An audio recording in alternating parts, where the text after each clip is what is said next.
It was just like any other night. I had just gotten home from work, exhausted and ready to hit the bed. The house was eerily quiet, and I felt a strange chill in the air, even though the windows were all closed. I shook it off, assuming it was just my tired mind playing tricks on me. I went to the kitchen to grab a glass of water, and that's when I heard it. The phone rang. It was just past midnight. I never get calls this late. Hesitant, I picked up the receiver. "Hello," I said, trying to hide the unease in my voice. There was only silence on the other end. Then, just as I was about to hang up, I heard a faint whisper, "I'm in your house." My heart sank, and my hand went numb with fear. I was frozen. I could hear nothing but my own ragged breathing. I looked around, expecting to see a shadow lurking in the corner of the room, but nothing. "Who is this?" I demanded, my voice trembling. The line went dead. I quickly locked all the doors and checked every room in the house, but everything was in its place.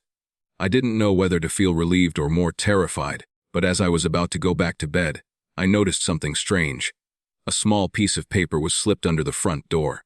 I slowly opened it and read, "I'm still here, just behind you."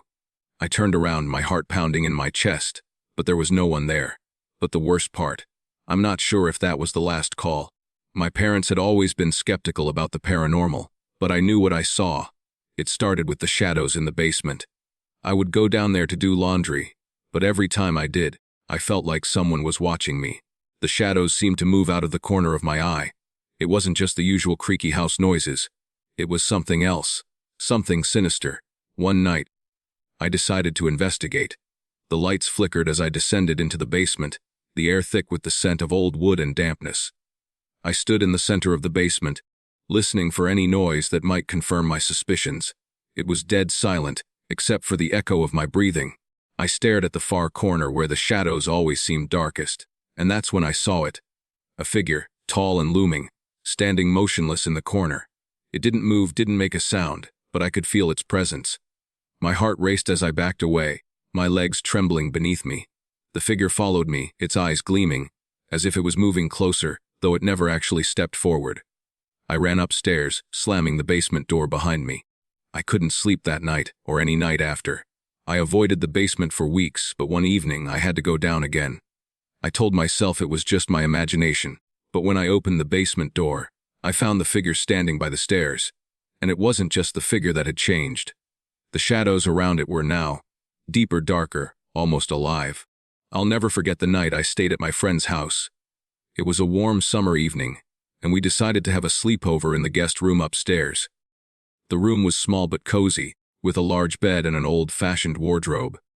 We laughed and chatted until late, the flickering light of a single bedside lamp illuminating the room. My friend eventually fell asleep, leaving me to toss and turn in the silence. As I lay there, staring at the ceiling, I heard something. It was a soft scraping sound. It came from underneath the bed. I froze. I thought I might have imagined it, but the sound came again. A faint, dragging noise, almost like fingernails scraping across the floorboards. I tried to ignore it, convincing myself it was just the house settling. But then it happened again, louder this time. I got up slowly, trying not to wake my friend, and knelt by the side of the bed. The floor was still. Nothing seemed out of place. I pulled the blanket off and peeked under the bed. Nothing.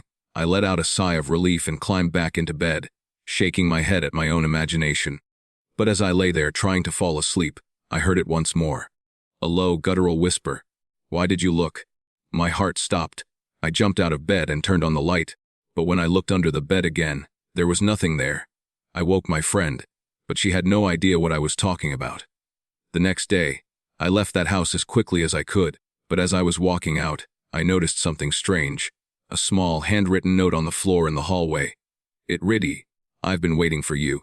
Which story scared you the most? Comment below and subscribe for more true horror stories. Keep the lights on, because you never know what might be lurking in the dark.